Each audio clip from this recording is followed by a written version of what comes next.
இசையமைப்பாளர் சபேஷ் காலமாகியிருக்கிறார். இசையமைப்பாளர் தேவாவின் சகோதரரும் இசையமைப்பாளருமான சபேஷ் காலமாகியிருக்கிறார். தேவாவின் சகோதரர்கள் சபேஷ், முரளி இருவரும் இணைந்து பல்வேறு படங்கள் கொடுத்திருந்த நிலையில் தற்பொழுது இசையமைப்பாளர் சபேஷ் காலமாகியிருக்கிறார். தேவாவின் சகோதரர்கள் சபேஷ், முரளி இருவரும் இணைந்து பல்வேறு திரைப்படங்களுக்கு இசையமைத்திருக்கிறார்கள். இசையமைப்பாளர் தேவாவின் சகோதரரும் இசையமைப்பாளருமான சபேஷ் உடல்நலக்குறைவால் காலமாகியிருக்கிறார். தேவாவின் சகோதரர்கள் சபேஷ், முரளி இருவரும் இணைந்து பல்வேறு திரைப்படங்கள் நடித்த நிலையில் சமுத்திரம், பொக்கிஷம், தவமாய் தவமிருந்து, மாயாண்டி குடும்பத்தார் உள்ளிட்ட திரைப்படங்களுக்கு இசையமைத்திருக்கிறார்.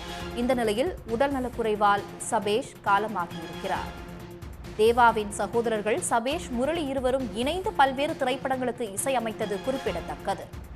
சமுத்திரம், பொக்கிஷம், தவமாய் தவமிருந்து, மாயாண்டி குடும்பத்தார் உள்ளிட்ட திரைப்படங்களுக்கு சபேஷ் இசையமைத்திருக்கிறார். இசையமைப்பாளர் தேவாவின் சகோதரரும் இசையமைப்பாளருமான சபேஷ் உடல்நலக்குறைவால் காலமாகியிருக்கிறார். இது பற்றிய கூடுதல் தகவல்களோடு இணைகிறார் செய்தியாளர் விஷ்ணு. விஷ்ணு, விவரங்கள்.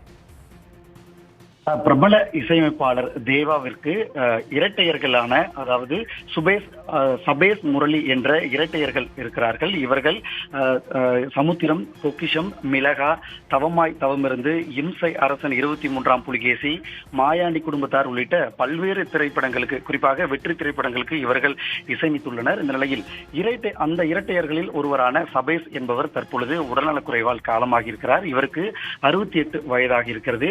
இவர் தற்பொழுது தமிழ் திரைப்பட இசையமைப்பாளர்கள் சங்கத்தின் தலைவராகவும் தற்போது, அதாவது கடந்த ஓராண்டுக்கு முன்பாக புதிய தலைவராகவும் இவர் பொறுப்பேற்றிருந்தார். இந்த நிலையில் சென்னை ஆழ்வார் திருநகரில் வசித்து வரும் இவர் இன்று உடல்நலக்குறைவால் சரியாக 12 மணிக்கு மேலாக இவர் உயிர் என்பது பிரிந்திருக்கிறது. இந்த நிலையில் இவரது உடல் என்பது தற்பொழுது ஆழ்வார் திருநகரில் உள்ள அவரது இல்லத்தில் அஞ்சலிக்காக வைக்கப்பட்டிருக்கிறது.